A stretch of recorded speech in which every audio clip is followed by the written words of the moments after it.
Hello एस्पिरंट्स, मी मिथुन भोसले. आजच्या चालू घडामोडीच्या सेशनमध्ये तुमच्या सगळ्यांचं परत एकदा खूप खूप स्वागत करतो. ऑगस्ट महिन्यातले राष्ट्रीय पुरस्कार आज आपण बघणार आहोत. सुरू करूया आजचं आपलं इंटरेस्टिंग लेक्चर. पहिला पुरस्कार अतिशय महत्त्वाचा आहे. जे काही कंबाईन असेल, राज्यसेवा असेल, त्याच्या सराव पूर्व परीक्षांमध्ये या गॅलंट्री अवॉर्ड्स किंवा जे काही शौर्य पुरस्कार आहे त्याच्यावरती कंपल्सरी आयोगाने प्रश्न विचारलेले आहेत. सो काय आहेत हे शौर्य पुरस्कार, कुठले अनाऊन्स झालेले आहेत, कोणाकोणाला ह्याच्यामध्ये सन्मान मिळालेले आहेत, सगळं वन बाय वन आपण त्या ठिकाणी बघणार आहोत. महत्त्वाची गोष्ट सांगायची म्हणजे ह्यातल्या बऱ्याच गोष्टी तुम्हाला पाठ कराव्या लागणार आहेत, कारण ह्याला पर्याय त्या ठिकाणी नाही आहे. सो करंट अफेअर्स हा असा विषय आहे की जिथं डाटा जो आहे तो फॅक्च्युअल डाटा जास्त असतो, कन्सेप्च्युअल डाटा कमी असतो. त्यामुळे जेवढं तुमचं पाठांतर जास्त, जेवढी तुमची रिव्हिजन जास्त, तेवढे तुम्हाला मार्क्स त्या ठिकाणी येतील. ओके, सो शौर्य पुरस्कारामध्ये बरेच लोकांची नावं त्या ठिकाणी आहेत. ती नावं तुम्हाला पाठ करण्याशिवाय गत्यंतर त्या ठिकाणी नाही आहे. ओके, सो शौर्य पुरस्कार जे आहेत ते अनाऊन्स झालेले आहेत. राष्ट्रपती द्रौपदी मुर्मू यांनी 15 ऑगस्टच्या पूर्वसंध्येला म्हणजे 14 ऑगस्ट रोजी या ठिकाणी त्याची घोषणा त्या ठिकाणी केली होती आणि त्याला मंजुरी देखील दिली होती. टोटल 76 हे आहेत या पुरस्काराचे विजेते. त्यातले 2 आपल्याला महत्त्वाचे आहेत. एक आहे कीर्तिचक्र, जो 4 जवानांना त्या ठिकाणी मिळालेला आहे आणि 4च्या 4 जे जवान आहेत त्यांना मरणोत्तर हा मिळालेला आहे. त्यामुळं हे जे काही 4 मरणोत्तर शौर्य कीर्तिचक्र विजेते जे आहेत त्यांची नावं तुम्हाला चांगली लक्षात ठेवायची आहेत. नंतर आहेत शौर्यचक्र, ते 11 जवान आहेत, त्यातले मरणोत्तर जे आहेत ते 5 आहेत. ओके, सो महत्त्वाची गोष्ट. सो कीर्तिचक्रमधले 4 लोक आणि शौर्यचक्रमधले 5 लोक हे तुम्हाला कंपल्सरी पाठ करायचे आहे. त्याच्यावर आयोग प्रश्न विचारू शकतो.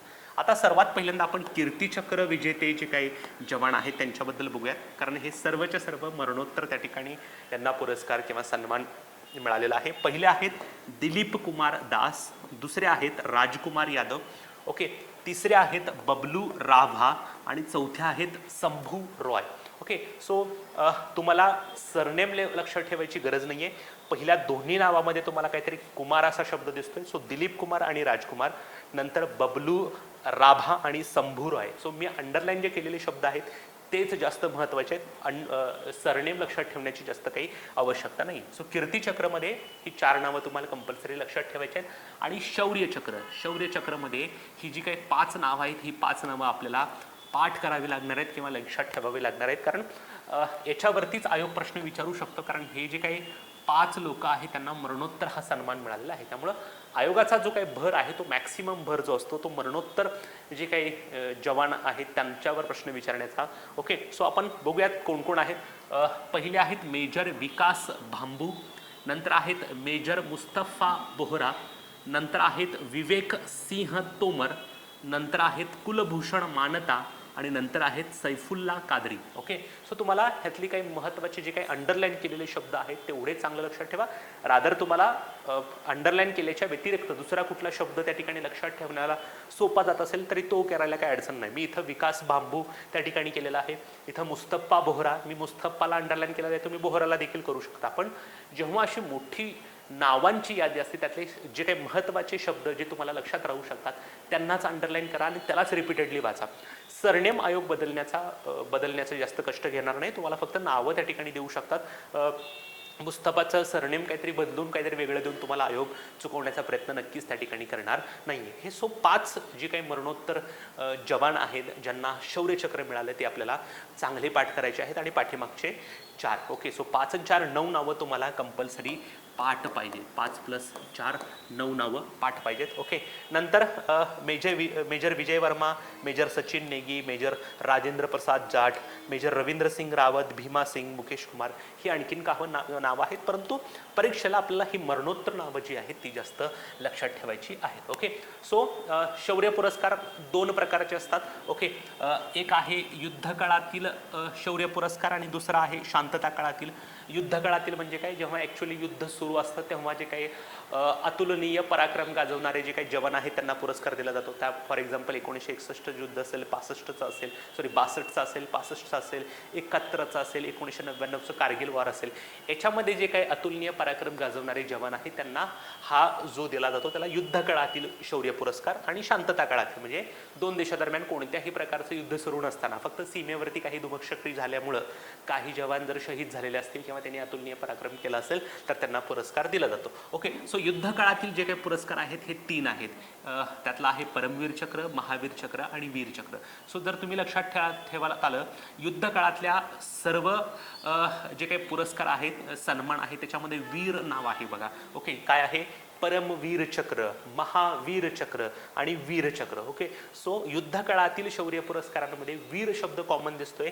त्यातला सर्वोच्च सन्मान जो आहे तो परमवीर. आणि आयोगाने कंबाईनला एकदा प्रश्न विचारला होता की आतापर्यंत एकूण किती जवानांना परमवीर पुरस्कारानं सन्मानित करण्यात आलेलं आहे, तर 21 लोकांना परमवीर चक्र त्या ठिकाणी देण्यात आलेलं आहे. ओके, शांतता काळातील पुरस्कार आहेत बघा, हे अशोक चक्र, कीर्ती चक्र आणि शौर्य चक्र. ओके, जर तुम्ही आत्ता बघितलं, कीर्ती चक्र आणि शौर्य चक्र आपण बघितलेलं आहे. हा बघितला कीर्ती चक्र आणि हा बघितला शौर्य चक्र. त्यामुळे तुम्हाला लक्षात येईल हे जे काही कीर्ती चक्र आणि शौर्य चक्र आहेत ते शांतता काळात दिले जाणारे पुरस्कार आहेत. कीर्ती चक्र आहे 2 नंबरचा आणि शौर्य चक्र आहे 3 नंबरचा. त्यामुळे हे पण माहिती असू द्या तुम्हाला, कारण इनडायरेक्टली मी तुम्हाला सांगितलेलं आहे.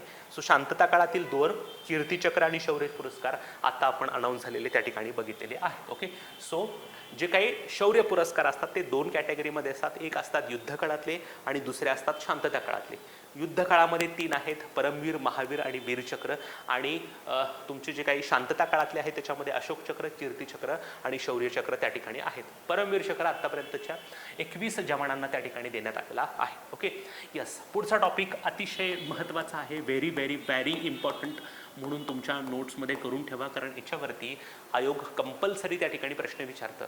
आणि प्रश्न विचारताना पण ट्रेंड आयोगाचा त्या ठिकाणी दिसून आलेला आहे. नो डाऊट तुमच्या पुरस्कारांमध्ये ही जी काही यादी आहे ती फार मोठी त्या ठिकाणी दिलेली आहे, परंतु मी सांगतोय तेवढेच पुरस्कार अतिशय महत्त्वाचे आहेत. ओके, सो सर्वोत्कृष्ट चित्रपट असेल, सर्वोत्कृष्ट पॉप्युलर चित्रपट असेल, सर्वोत्कृष्ट दिग्दर्शक, सर्वोत्कृष्ट अभिनेता, सर्वोत्कृष्ट अभिनेत्री, सर्वोत्कृष्ट हिंदी चित्रपट आणि सर्वोत्कृष्ट मराठी चित्रपट, हे जे काही 7 पुरस्कार आहेत तेवढेच चांगले पाठ करा. आयोग त्याच्यावरतीच प्रश्न विचारण्याची शक्यता आहे, परंतु आपल्याला बाकीचे पण परीक्षेला प्रश्न विचारले जाण्याची शक्यता आहे, त्यामुळं आपण बाकीचे सगळे पण त्या ठिकाणी घेणार आहोत. ओके, सो 69वा नॅशनल फिल्म अवॉर्ड्स आपण त्या ठिकाणी बघणार आहोत 2021. जरी 2023 हे वर्ष सुरू असलं तरी हे पुरस्कार 2021 या नावानं अनाऊन्स त्या ठिकाणी झालेले आहेत. आणि पहिलीच बीट अतिशय महत्त्वाची आहे की या 69व्या राष्ट्रीय चित्रपट पुरस्कारामध्ये सर्वोत्कृष्ट चित्रपटाचा पुरस्कार फीचर फिल्म कॅटेगरीमध्ये कुणाला मिळालेला आहे. आणि याच्यावर आयोग 100% प्रश्न विचारेल. रॉकेटरी, द नंबी इफेक्ट, लक्षात ठेवा, 101% ह्याच्यावर प्रश्न विचारण्याची शक्यता आहे. रॉकेटरी द नंबी इफेक्ट नावाचा एक चित्रपट आहे, त्याला सर्वोत्कृष्ट चित्रपटाचा पुरस्कार मिळालेला आहे. इस्रोमधील शास्त्रज्ञ नंबी नारायण यांच्या जीवनावर आधारित असलेला हा चित्रपट आहे. आणि त्याच्यामध्ये नंबी नारायण यांची भूमिका आणि या चित्रपटाचं दिग्दर्शन आर माधवन यांनी त्या ठिकाणी केलेलं आहे. ओके, सो इथं तुम्हाला आर माधवन दिसत आहेत, इथं रॉकेटरीचं तुम्हाला पोस्टर त्या ठिकाणी दिसत आहे. सो प्रामुख्याने तुम्हाला याच्यावर प्रश्न विचारण्याची शक्यता आहे. ओके, नंतर सर्वोत्कृष्ट चित्रपट नॉन फीचर फिल्म कॅटेगरीमध्ये. नॉन फीचर फिल्म म्हणजे काय, तर फॉर एक्झाम्पल एखादा डॉक्युमेंटरी असेल तर त्याला आपण नॉन फीचर फिल्म म्हणतो. म्हणजे त्याच्यामध्ये असं काही शूटिंग आहे, गाणी आहेत, मोठा अभिनय आहे, फायटिंग सीन्स आहेत वगैरे, असं काही गोष्टी नसतात. एक सोशल अवेअरनेस म्हणून एखाद्या विषयावर त्या ठिकाणी भाष्य करणारा एखादी डॉक्युमेंटरी बनवली जाते, त्याला आपण नॉन फीचर फिल्म म्हणतो. सो हा जो आहे तो एक था गाव याला मिळालेला आहे. सो सर्वोत्कृष्ट चित्रपट feature film rocket the Nambi effect आणि सर्वोत्कृष्ट चित्रपट नॉन फीचर फिल्म तो मिळालेला आहे एक था गाव. नंतर आहे उत्तम मनोरंजन करणारा सर्वोत्कृष्ट लोकप्रिय चित्रपट RRR. हा जो काही तेलुगू भाषेतील चित्रपट आहे, या चित्रपटातील नाटू नाटू गाण्याला त्या ठिकाणी ऑस्कर पुरस्कार आहे, गोल्डन ग्लोब पुरस्कार देखील त्या ठिकाणी मिळालेला आहे. सो सर्वोत्कृष्ट लोकप्रिय चित्रपट RRR आहे, परंतु सर्वोत्कृष्ट चित्रपट आहे त्या ठिकाणी रॉकेट. नंतर विशेष ज्युरी पुरस्कार जो आहे तो शेरशाहला मिळालेला आहे. विष्णुवर्धन यांचा त्या ठिकाणी पिक्चर त्या ठिकाणी होता. नंतर पुढचा पुरस्कार आपल्यासाठी महत्त्वाचा आहे, कारण पुरस्कार प्राप्त व्यक्ती ही मराठीतली आहे. त्या ठिकाणी सर्वोत्कृष्ट दिग्दर्शकाचा पुरस्कार निखिल महाजन यांना मिळालेला आहे. आणि हे स्टार करून ठेवा, महत्त्वाचा आहे, प्रश्न विचारला जाऊ शकतो. गोदावरी नावाचा एक अत्यंत सुंदर चित्रपट त्या ठिकाणी बनवलेला आहे. जितेंद्र जोशी यांची प्रमुख भूमिका असलेला हा चित्रपट आहे. जर कोणी बघितला नसेल तर आवर्जून चित्रपट बघा. फार अप्रतिम कलाकृती त्या ठिकाणी बनवलेली आहे. सो ह्या गोदावरी चित्रपटाचे दिग्दर्शक निखिल महाजन यांना 69व्या राष्ट्रीय चित्रपट पुरस्कारामध्ये सर्वोत्कृष्ट दिग्दर्शकाचा पुरस्कार मिळालेला आहे. या वर्षीची सर्वोत्कृष्ट अभिनेत्रीचा पुरस्कार जो आहे तो 2 अभिनेत्रींना विभागून देण्यात आलेला आहे. एक आहे कृती सेनन. मिमी नावाचा एक चित्रपट आहे.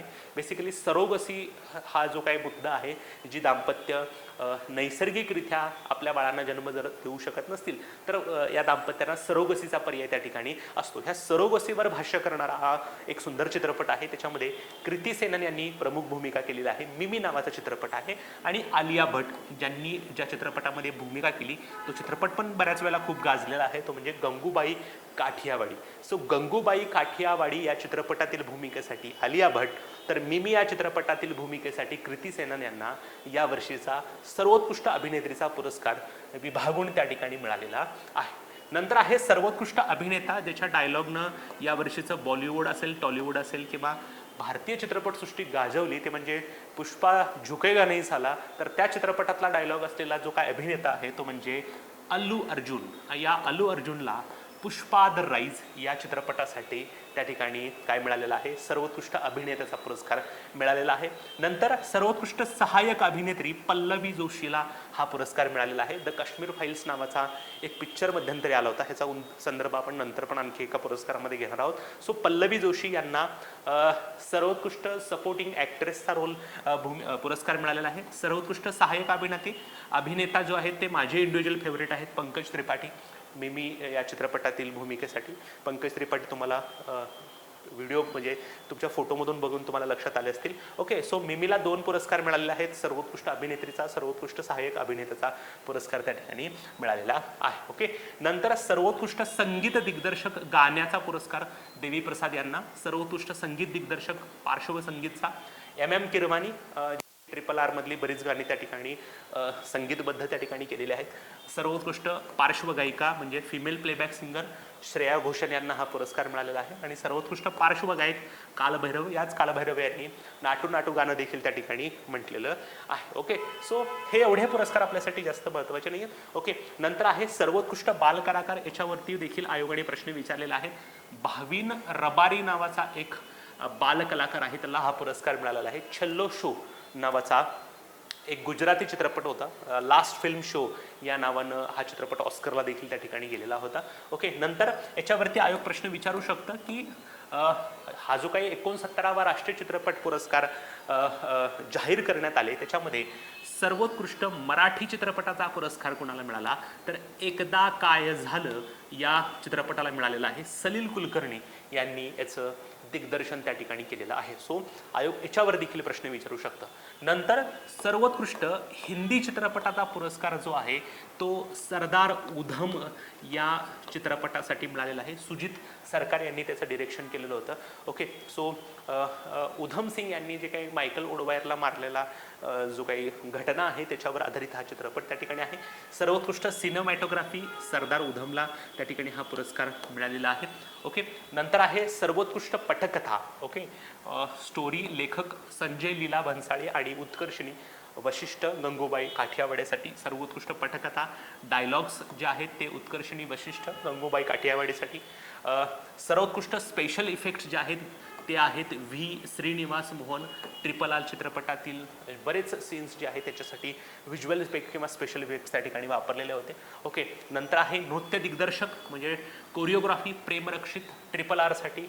नंतर पदार्पणातील सर्वोत्कृष्ट दिग्दर्शक म्हणजे काय, पदार्पण म्हणजे डेब्यूटमध्ये म्हणजे एखाद्या दिग्दर्शकानं पहिलाच चित्रपट दिग्दर्शित केला आणि त्याला पुरस्कार मिळाला तर तो आहे विष्णू मोहन मेप्पाडियन नावाचा एक चित्रपट आहे त्याच्या भूमिकेसाठी. नंतर सर्वोत्कृष्ट बाल चित्रपट आहे गांधी आणि अँड को. नंतर काही पुरस्कार जे आहेत ते एका विषयावर आधारित जे चित्रपट बनवले जातात त्यांच्यासाठी आहे. राष्ट्रीय एकात्मतेवरील जो सर्वोत्कृष्ट चित्रपट आहे तो द काश्मीर फाईल्ससाठी मिळालेला आहे. विवेक अग्निहोत्री यांनी या चित्रपटाचे दिग्दर्शन केलं होतं. त्यामुळे आयोग हा पण प्रश्न विचारू शकतं. मध्यंतरी याच्यातले जे काही महत्त्वाचे सीन्स वगैरे आहेत किंवा जम्मू काश्मीरमधली जी काही अल्पसंख्याक लोक आहेत त्यांच्यामुळं हा चित्रपट बनवल्यामुळे थोडा गाजलेला होता. सो द काश्मीर फाईल्स या चित्रपटाचे दिग्दर्शक कोण आहेत असा पण तुम्हाला प्रश्न विचारला जाऊ शकतो. विवेक अग्निहोत्री. आणि हा राष्ट्रीय एकात्मतेवरील सर्वोत्कृष्ट चित्रपट आहे. सामाजिक विषयावरील सर्वोत्कृष्ट चित्रपट आहे अनुनाद, द रेझोनन्स. नंतर पर्यावरण संवर्धनावरील सर्वोत्कृष्ट चित्रपट आहे अवसाव्यूहम नावाचा एक चित्रपट त्या ठिकाणी आहे. ओके. नंतर सिनेमावरील सर्वोत्कृष्ट पुस्तक म्युझिक बाय लक्ष्मीकांत प्यारेलाल नावाचं एक पुस्तक आहे जे सिनेमावरचं पुस्तक त्या ठिकाणी बनवण्यात आलेलं आहे आणि त्याला पण हा पुरस्कार त्या ठिकाणी मिळालेला आहे. आणि ओव्हरऑलच या चित्रपट पुरस्कारामध्ये सर्वाधिक पुरस्कार हे RRRला त्या ठिकाणी मिळालेले आहेत. टोटल 6 पुरस्कार RRRला मिळालेले आहेत. लक्षात ठेवायला पण अगदी सोपं आहे बघा. 3 लेटर्स आहेत RRR मध्ये, त्याच्या दुप्पट करा म्हणजे तुम्हाला 6 पुरस्कार त्या ठिकाणी दिसतील. ओके. येस. सो आलं लक्षात सगळ्यांना. हे चित्रपट पुरस्काराची यादी फार मोठी आहे परंतु क्विक रिव्हिजन घेताना मी जे सांगितलेले आहेत तेवढेच चांगले लक्षात ठेवायचे आहेत. ओके. येस. नंतर आहेत स्मार्ट सिटी पुरस्कार. ओके. ज्या ज्या शहरांनी स्मार्ट सिटीसाठी चांगले उपक्रम वगैरे राबवले त्यांना शहरं असतील राज्य असतील त्यांना हा पुरस्कार त्या ठिकाणी दिला जातो. सो स्मार्ट सिटी पुरस्कार 2022 केंद्रीय गृहनिर्माण आणि नगर व्यवहार मंत्रालयाकडून हे पुरस्कार दिले जातात. ह्यातले पहिल्या क्रमांकाची शहरं आणि राज्य तुम्हाला लक्षात ठेवायचे आहेत. आयोग त्याच्यामध्ये प्रश्न विचारेल. स्मार्ट सिटी पुरस्कारामध्ये सर्वोत्कृष्ट शहर जे ठरलेलं आहे ते इंदोर ठरलेलं आहे. लक्षात ठेवा. आणि आयोग याच ठिकाणी तुम्हाला प्रश्न विचारेल. तो सर्वोत्कृष्ट शहर आहे इंदोर आणि सर्वोत्कृष्ट राज्य त्या ठिकाणी आहे मध्य प्रदेश. मध्य प्रदेशला सर्वोत्कृष्ट राज्याचा पुरस्कार मिळालेला आहे. 2 नंबरला आहे तामिळनाडू, 3 नंबरला राजस्थान आणि उत्तर प्रदेश संयुक्तरित्या 3ऱ्या स्थानावर आहे. 2 नंबरचं शहर आहे सुरत आणि 3 नंबरला आग्रा त्या ठिकाणी आहे. ओके. सर्वोत्कृष्ट केंद्रशासित प्रदेश आहे चंदीगड. आणि प्रादेशिक स्मार्ट सिटीचा पुरस्कार पश्चिम विभागाला कुणाला मिळालेला आहे तर सोलापूरला मिळालेला आहे. सो रिजनल स्मार्ट सिटी पुरस्कारामध्ये पश्चिम विभागामध्ये एक पुरस्कार आपल्या महाराष्ट्रातील जिल्ह्याला मिळालेला आहे, तो म्हणजे शहराला मिळाला आहे, तो म्हणजे सोलापूर. नंतर प्रशासन विभाग ॲडमिनिस्ट्रेशन जो काही स्मार्ट सिटीमध्ये आहे एक विभाग आहे त्याच्यामध्ये 2रा क्रमांक स्मार्ट सारथी ॲपला मिळालेला आहे. पिंपरी चिंचवड महानगरपालिकेचा एक ॲप आहे स्मार्ट सारथी ॲप, त्याला त्या ठिकाणी प्रशासन विभागामध्ये हा पुरस्कार त्या ठिकाणी मिळालेला आहे. ओके. हे झाले राष्ट्रीय पुरस्कार. आपण आता इतर महत्त्वाचे पुरस्कार त्या ठिकाणी बघणार आहोत जे वन लाइनरच्या दृष्टीनं अतिशय महत्त्वाचे आहेत. माइल्स फ्रँकलिन साहित्य पुरस्कार शंकरी चंद्रन यांना देण्यात आलेला आहे. चाय टाइम ॲट सिनेमम गार्डन्स असं त्याचं नाव आहे. नंतर डर्बन या ठिकाणी जो आंतरराष्ट्रीय चित्रपट महोत्सव झाला त्याच्यामध्ये सर्वोत्कृष्ट अभिनेत्याचा पुरस्कार हा मनोज वाजपेयी या त्या ठिकाणी हिंदी अभिनेत्याला मिळाला जोराम या चित्रपटासाठी. नंतर international young eco hero awards म्हणजे काय तर एन्व्हायरमेंटसाठी प्रयत्न करणारे जे काही लहान मुलं आहेत त्यांना हा पुरस्कार दिला जातो. आणि याच्यामध्ये 5 भारतीय मुलांचा त्याच्यामध्ये समावेश होता. इहा दीक्षित, मन्या हर्ष, निर्वाण सोमनी, मन्नत कौर आणि कर्णव रस्तोगी या 5 भारतीय मुलांना हा पुरस्कार त्या ठिकाणी मिळालेला आहे. नंतर इन्व्हेस्टिगेशनमध्ये एक्सलन्स मिळवल्याबद्दल गृहमंत्र्याचा जो पुरस्कार आहे तो कंवरदीप कौर यांना त्या ठिकाणी देण्यात आलेला आहे. नंतर सोलापूर विद्यापीठ म्हणजेच पुण्यश्लोक अहिल्यादेवी होळकर विद्यापीठाचा जो काही जीवन गौरव पुरस्कार आहे तो सर्वोच्च न्यायालयाचे माजी निवृत्त न्यायाधीश उदय ललित यांना हा त्या ठिकाणी मिळालेला आहे कारण उदय ललित मुळाचे सोलापूरचे त्या ठिकाणी होते. नंतर शिवशाहीर बाबासाहेब पुरंदरे पुरस्कार चित्रपट अभिनेते अशोक सराफ यांना त्या ठिकाणी जाहीर झालेला आहे. ओके. येस. सो नेहमीप्रमाणे आता आपण एकदा क्विक रिव्हिजन करणार आहोत ज्याच्यामध्ये आपण 2 मिनिटात हे जे काही आपण आत्तापर्यंत टॉपिक बघितलेले आहे त्याची रिव्हिजन करूयात. शौर्य पुरस्कारांची घोषणा झालेली आहे. कीर्तिचक्र आणि शौर्यचक्र मध्ये आपल्याला जे काही मरणोत्तर जवान आहे त्यांची नावं लक्षात ठेवायची आहेत. दिलीप कुमार, राजकुमार, बबलू आणि शंभू ही नावं तुम्हाला चांगली लक्षात ठेवायची आहेत. ओके. रादर तुम्ही इथं शंभू किंवा ऐवजी शंभू लक्षात ठेवलं तरी काही अडचण नाही कारण शंभू थोडं आपल्या रेग्युलर वापरातलं नाव आहे. शंभू आपण बऱ्याच वेळेला नाव वापरतो. ओके, शौर्य चक्रामध्ये विकास, मुस्तफा, सिंह, कुलभूषण आणि सैफुल्ला ही तुम्हाला नावं लक्षात ठेवायची ज्यांना शौर्य चक्र मिळालं आणि हे सगळे मरणोत्तर त्या ठिकाणी आहेत. बाकीचे पण लक्षात ठेवायचे, तर प्रामुख्यानं हे 4 चांगले लक्षात ठेवायचे आहेत. ओके, युद्धकाळातील सर्वोच्च सन्मान आहे परमवीर चक्र, शांतता काळातला आहे अशोक चक्र, कीर्ती आणि शौर्य चक्र हे अनुक्रमे 2ऱ्या आणि 3ऱ्या क्रमांकाचे आहेत. नंतर 69व्या राष्ट्रीय चित्रपट पुरस्कारामध्ये सर्वोत्कृष्ट चित्रपटाचा पुरस्कार रॉकेटरी द नंबी इफेक्ट्सला मिळालेला आहे. या चित्रपटामध्ये जी काही मध्यवर्ती भूमिका आहे ती आर माधवन यांनी केलेली आहे आणि हा चित्रपट इस्रोमधील शास्त्रज्ञ नंबी नारायण यांच्या जीवनावर आधारित आहे. सर्वोत्कृष्ट लेखप्रिय चित्रपट आहे RRR. दिग्दर्शक आहे निखिल महाजन गोदावरी चित्रपटासाठी. अभिनेत्री कृती सेनन आणि आलिया भट्ट त्या ठिकाणी आहे. अभिनेता आहे अल्लू अर्जुन. ओके, सहाय्यक अभिनेत्री आहे पल्लवी जोशी. सहाय्यक अभिनेता आहे पंकज त्रिपाठी. ओके, त्याच्यानंतर तुम्हाला त्या ठिकाणी सर्वोत्कृष्ट बालकलाकार बघायचा आहे बाविन रबारी. सर्वोत्कृष्ट मराठी चित्रपट त्या ठिकाणी आहे एकदा काय झालं. हिंदी चित्रपट आहे सरदार उधम. त्याच्यानंतर पटक संजय लीला भन्साळी यांची. Special effects V Srinivas Mohan यांना मिळालेला आहे. ओके, नंतर सर्वोत्कृष्ट बालचित्रपट आहे गांधी अँड को. ओके, नंतर राष्ट्रीय एकात्मतेवरील सर्वोत्कृष्ट चित्रपट आहे काश्मीर फाईल्स. सामाजिक विषयावरचा अनुनाद, पर्यावरणावरचा आवसा व्यूहम. नंतर पुस्तक आहे म्युझिक बाय लक्ष्मीकांत पॅरलल आणि एकूणच सर्वात जास्त पुरस्कार हे RRRला त्या ठिकाणी मिळालेला आहे. स्मार्ट सिटी पुरस्कारामध्ये सर्वोत्कृष्ट शहर आहे इंदोर. सर्वोत्कृष्ट राज्य आहे मध्य प्रदेश. लक्षात ठेवायला अगदी सोपं आहे, इंदोर हे शहर मध्य प्रदेशमध्ये आहे त्यामुळे इंदोर आणि मध्य प्रदेशची जोडी लक्षात ठेवा. सर्वोत्कृष्ट केंद्रशासित प्रदेश आहे चंदीगड. पश्चिम विभागातला जो काही प्रादेशिक स्मार्ट सिटीचा पुरस्कार आहे तो सोलापूरच्या शहराला मिळालेला आहे आणि प्रशासनिक विभागामध्ये 2रा क्रमांक आपल्या पिंपरी चिंचवडच्या शहरातील एका स्मार्ट सारथी ॲपला त्या ठिकाणी मिळालेला आहे. ओके, नंतर डर्बन इथं जे काही आंतरराष्ट्रीय चित्रपट महोत्सव झाला त्याच्यामध्ये सर्वोत्कृष्ट अभिनेता मनोज वाजपेयी आहे. International young eco hero award जो आहे तो देशातल्या 5 तरुणांना मिळालेला आहे किंवा बालकांना मिळालेला आहे. इहा, मन्या, निर्वाण, मन्नत आणि कर्णव. नंतर तपासामध्ये एक्सलन्स मिळवल्याबद्दल गृहमंत्र्यांचा पुरस्कार जो आहे कंवरदीप कौर यांना. नंतर पुण्यश्लोक अहिल्यादेवी होळकर सोलापूर विद्यापीठाचा जीवनगौरव पुरस्कार उदय ललित जे देशाचे माजी सरन्यायाधीश आहेत आणि शिवशाहीर बाबासाहेब पुरंदरे पुरस्कार अशोक सराफ यांना मिळालेला आहे. ओके, सो आजच्यासाठी आपण इथंच थांबतोय मित्रांनो. परत भेटूयात नवीन चालू घडामोडी आणि नवीन संकल्पनासही. तोपर्यंत धन्यवाद.